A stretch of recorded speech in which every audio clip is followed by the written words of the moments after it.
여기 보면 이제 주변 이웃 나라들을 통하여서 하나님이 무엇을 원하시는가, 그것을 우리가 밝히 알게 합니다. 사실 여기 나오는 주변 나라들은 사실 주변 사람들을 그저 이야기하는 거예요. 원수 같은 사람들, 나를 너무 힘들게 하고 그런 적들, 그들을 하나님이 어떻게 보시고 어떻게 역사하는가, 거기에 대한 내용이 나오고 있습니다. 일단 4절에 보니까 블레셋인들이 나오고 있지요. 블레셋 사람들. 이 블레셋은요, 정말 이스라엘에게 대하여는요 원수 국가요, 원수 민족이죠. 지금도 가자 지구 있죠. 가자 지구 폭격하고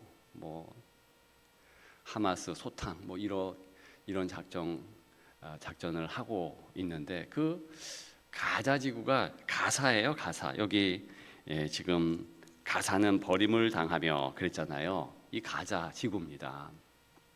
그러면 이 블레셋 족속들은 어디에서 왔는가? 저 그레데 섬에, 그러니까 그리스 문명이죠. 고린도 그쪽에. 그러니까 거기에 좀 척박하니까 남쪽으로 내려온 겁니다. 남쪽으로 내려와서 가장 밑으로 가려고 그랬는데, 밑은 이제 애굽에 그 큰 문명이 있잖아요. 그러니까 그 밑으로는 못 가고 대안으로 찾은 곳이 바로 가나안의 해안가였거든요. 근데 가나안이 이스라엘이 점령케 되고, 이 블레셋은 왼쪽에, 그러니까 해안 지역을 이제 점령해서 살고 있었던 것입니다. 근데 그리스 문명은 도시 연맹 문명 아닙니까? 그러니까 여기 나오는 5개, 가사, 아스글론, 아스돗, 에글론, 그렇게 나오는 것입니다.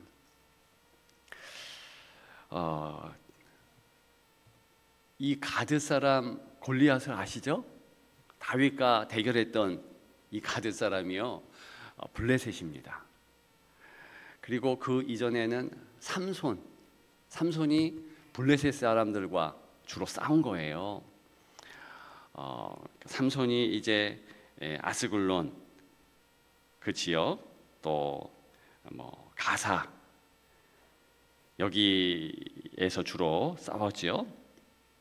근데 놀라운 것은 이렇게 블레셋 사람들이 괴롭힘만 주었는가? 특히 유다 공동체, 이 유다 나라가 나라되게 하는데 1등 공식은 또 블레셋이에요. 왜 그러냐 하면 다윗이 사울에게 쫓길 때 어디로 망명했는가? 블레셋이죠. 그래서 가드의 망명에서 1년 4개월간 있었죠. 그래서 가드 왕 아기스가 보호해 주었어요. 바로 그 가드가 너무 웃긴 것은, 말씀드렸듯이 골리앗 고향 아닙니까?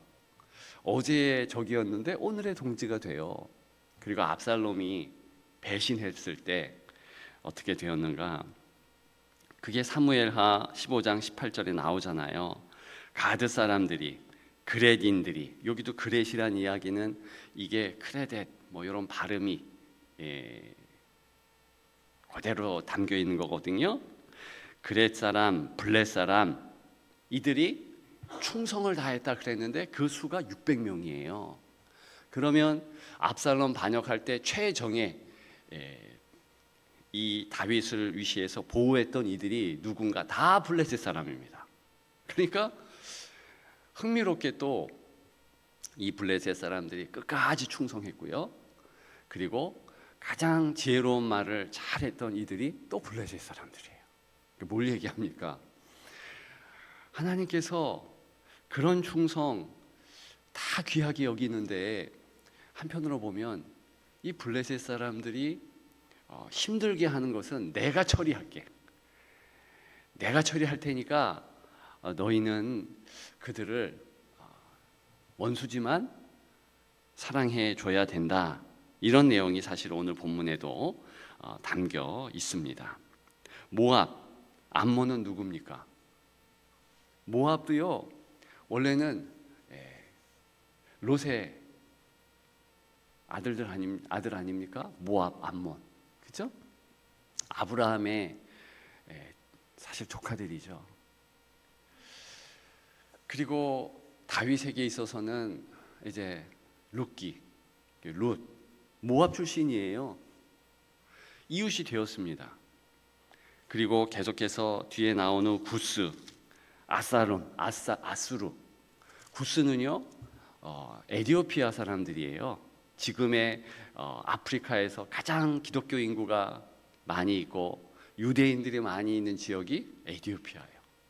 선교사님들 이야기 들어보니까 선교의 전초 기지가 에디오피아예요. 그러니까 얼마나 대단하고, 또 솔로몬 때 구스와 여왕이 왔죠.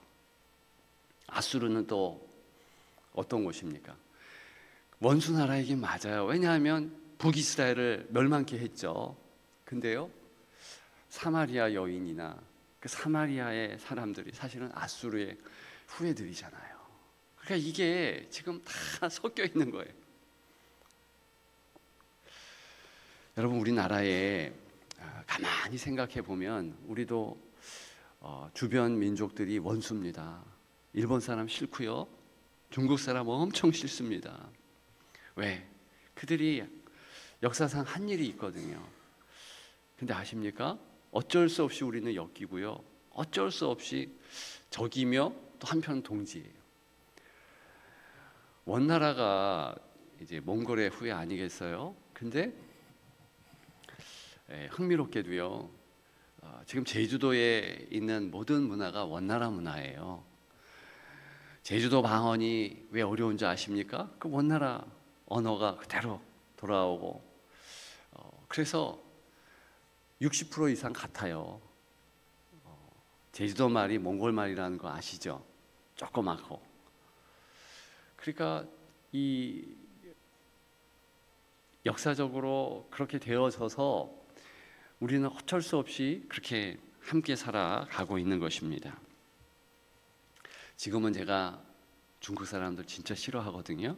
그런데 전에 교회에 있을 때 중국 사람들 공동체를 제가 섬겼죠.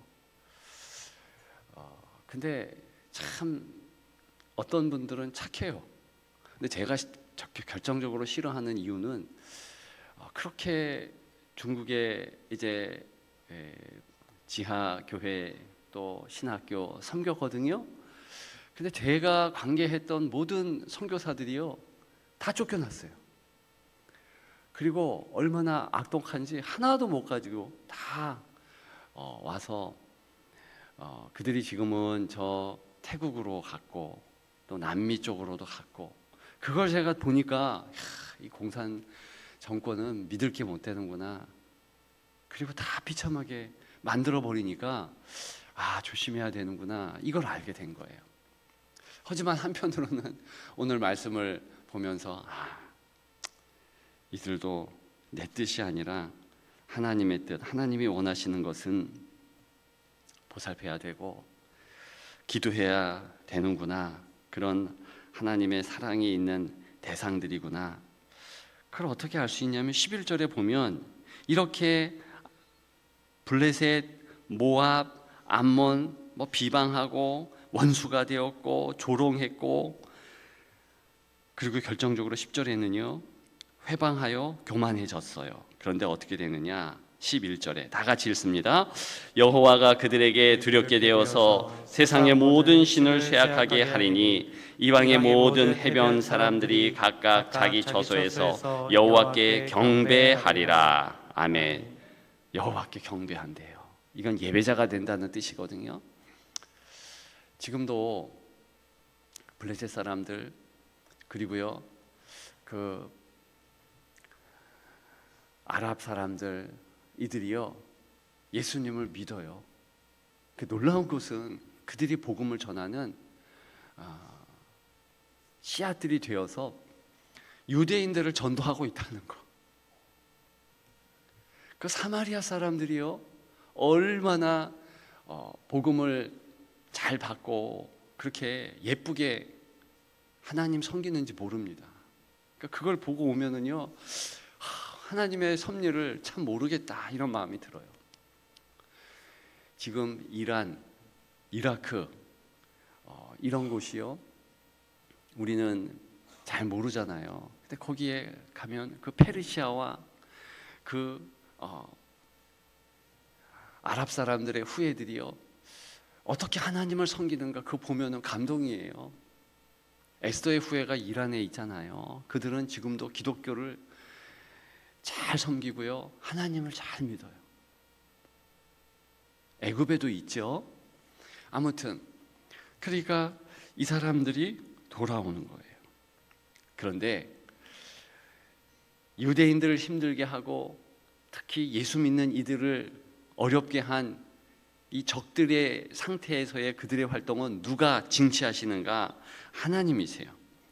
그래서 다 두드려 팬다, 이게 하나님 말씀인 거예요.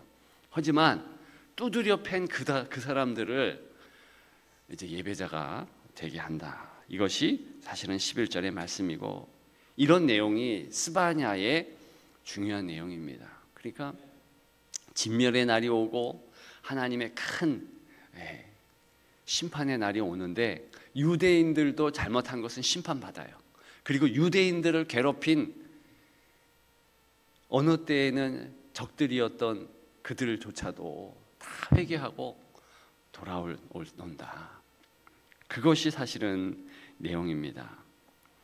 이 구스와 아수르의 못된 모습은 무엇입니까? 15절이에요. 다 같이 읽습니다. 이는 기쁜 성이라 염려 없이 거주하며 마음속에 이르기를 오직 나만 있고 나 외에는 다른 이가 없다 하더니 어찌 이와 같이 황폐하여 들짐승이 엎드릴 곳이 되었는고 지나가는 자마다 비웃으며 손을 흔들리로다. 아멘. 자, 지금 15절의 근간은 뭐냐? 출애굽기 3장에 있습니다. 나 외에는 다른 신이 없다. I am that I am. 나는 스스로 있는 자다. 이렇게 모세에게 여호와의 신명, 여호와의 이름을 밝히셨잖아요. 그런데 그 나 외에는 다른 이가 없다, 그 말을 그대로 똑같은 이 형식과 똑같은 문장으로요, 여기에 담겨 있는 겁니다. 그런데 이게 바로 아수르와 구스가 말한 교만한 자, 교만한 이들의 특징인 거예요. 여기 뭐라고 그러냐면 오직 나만 있고 나 외에는 다른 이가 없다 하라. 그러니까 하나님을 인정하지 않아요. 오직 자기, 내 주먹을 믿어라, 내 돈을 믿어라. 그거 똑같은 겁니다. 우리는 세상에서 살아갈 때 은행 잔고를 확인하면 뭔가 이제 뿌듯하잖아요. 의지할 수 있잖아요. 신약 시대의 부자 아닙니까? 부자. 창고를 확인해 보니까 다 갖춰 있어. 그러니까 스스로에게 얘기합니다. 이제 충분히 있으니까 먹고 쉬고 즐겨라. 그거 똑같은 모습이에요. 근데 하나님의 백성이 그런 모습을 취하고 있으면 이게 하나님이 섭섭하시고 그것 때문에 똑같이 징계를 당하는 것이 사실은 1장의 말씀이죠. 진멸의 날이 바로 그겁니다. 그렇지 않거든 너가 의지하는 것 조절해 줄게. 이게 하나님 말씀하시는 거잖아요. 그래서 하나님께서 그 이방인들도 이렇게 교만하고 자기만 알고 천상천하 유아독존 이렇게 말하면서 자기 중심으로 살아가는 것 두드려 패는 것과 마찬가지로 우리도 두드려 패십니다. 그러면 빨리 영점 조절을 해야 되잖아요. 그래서 하나님만 보일 수 있도록 그렇게 돌아오는 그자가 탕자죠. 빨리 오면 빨리 올수록 좋은 것이죠. 그러니까 눈치 빠른 성도는요, 그게 하루 안 지나갈 수 있잖아요. 어제 내가 어떻게 살았는가, 하나님이 보여줬는가. 그러면 안 그랬으면 빨리 제자리를 찾고, 주여 내가 잘못한 게 있네요. 그렇게 살아가는 것이 성도예요.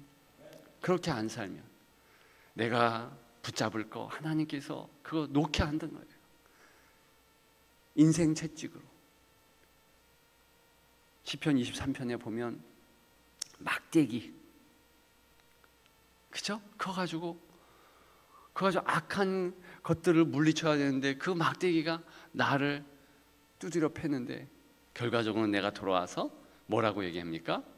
그 막대기로 나를 안위하시나이다. 그러니까 하나님의 말씀이요, 어느 때는 이제 양날의 검이 되는 거죠. 나를 향하여서 수술칼이 되고, 또 어느 때는 나의 나쁜 것을 깎아내면서 도려내면서 그렇게 하나님 바라보게 하는 거, 그것도 은혜 아니겠습니까? 지금 이방인들 말씀의 칼로 다 다지면서 하나님 돌아오게 하는 그 모습을 주로 2장 4절부터 15절에 보고 있는데, 이것은 이스라엘과 유다에 대한 경고요, 오늘날 하나님을 믿는 성도 우리에게 주시는 경고예요. 그러니까 우리의 주변이들, 우리가 원수로 여기는 이들, 그거 다 하나님께서 원수 갚습니다. 그죠? 중요한 것은 그들조차도 품고 기도해 줘야 된다는 것입니다. 우리가 갑을기도 해야 된다고 그랬잖아요. 이 갑을기도라는 것은 뭐예요? 내가 가지고 있지 않은 거, 그것은 내 뜻이 아니라 하나님의 뜻이에요. 하나님이 원하는 거, 그것은요 죽었다 깨도 내가 가질 수 없어요. 그래서 하나님이 갑을 해줄게, 내가 너한테 줄게, 그거 빨리 받아 영적 자산가가 되라는 것이죠. 그걸 받아서 내 뜻이 아니라 하나님의 뜻을 원하면, 그럼 어떻게 됩니까? 하나님의 나라가 나를 통하여 임하는 거예요. 예수 그리스도께서 내 뜻대로 하지 마옵시고 아버지의 뜻대로 하옵소서. 그래서 주기도문에 보면 하늘의 뜻이 이 땅 가운데 이루어지기를. 그러면 우리는 그것이 최고의 기도라는 것을 기억하면서 0점 조절을 하는 거예요. 내 기도의 올바른 방향이 기준점이 그것이니까 이렇게. 내 뜻도 중요하지만 더 큰 것은 하나님의 뜻이에요. 하나님께서 하나님의 뜻이 이 땅 가운데 이루어지는 거, 그래서 하나님의 뜻이 무엇인지 오늘 우리 삶 가운데 다시 한번 그걸 봐야 되는 것입니다. 그렇게 하나님의 뜻을 내 삶 가운데 이루어지기를 소망하면서 나아가시며 승리하는 여러분들 되시기를 주님의 이름으로 축복합니다.